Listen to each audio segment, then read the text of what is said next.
think I've heard a soul say a word about tires. And that's a beautiful thing. It is. It really is. I know. Oh, what's this all about? Man, he's got something. Whoa, trouble for Hamlin.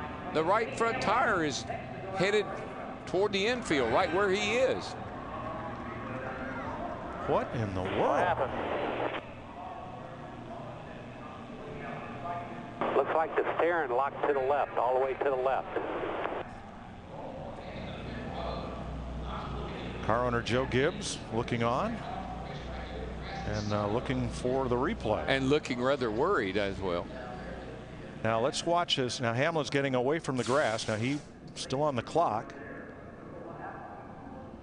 And he pulls away as a crewman looks attentively underneath the car. Now, didn't they change the engine in this car, Larry? Yes, they did. Yeah, they were going to have to start the race at the back of the dual races on Thursday. I mean, he's about to try to go 180-something miles an hour with a car that just was locked up to the left. Got the tape.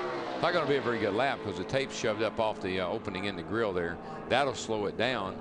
Plus, I don't know if he had any damage from running it through the grass over there or not. But, Larry, I wonder if one of those manual steering boxes, maybe they've gone to that, and for some reason something worked just right. But the other thing is, Mike, I think you might be onto something too. If the steering wheel, which fits on over splines and is locked onto that column with a spring-loaded retainer, if that steering wheel comes off, what are the wheels going to do? Go dead left. Yeah.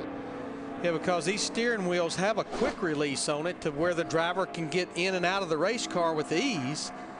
There's more to this story.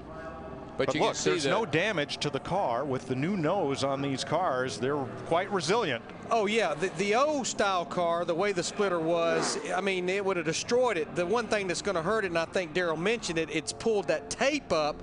You want as much tape on that nose as you can. That really helps the straightaway speed. I think what he's really doing here is, since they had an engine change, just put a couple laps on it and see if there's anything else if everything else is all right. Because I briefly mentioned that when you change an engine per the NASCAR rule, the next race, which in the case of what we have down here would be the dual races on Thursday, you're going to have to start at the rear anyhow. I think that's all he's trying to do, get a couple laps, because they won't be back on the racetrack until practice on Wednesday.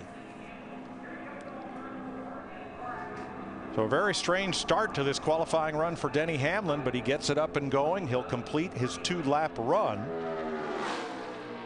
And Hamlin will be 34th. It's a different steering column than what I'm necessarily accustomed to. So just that was about it. It was a very eventful 2 laps.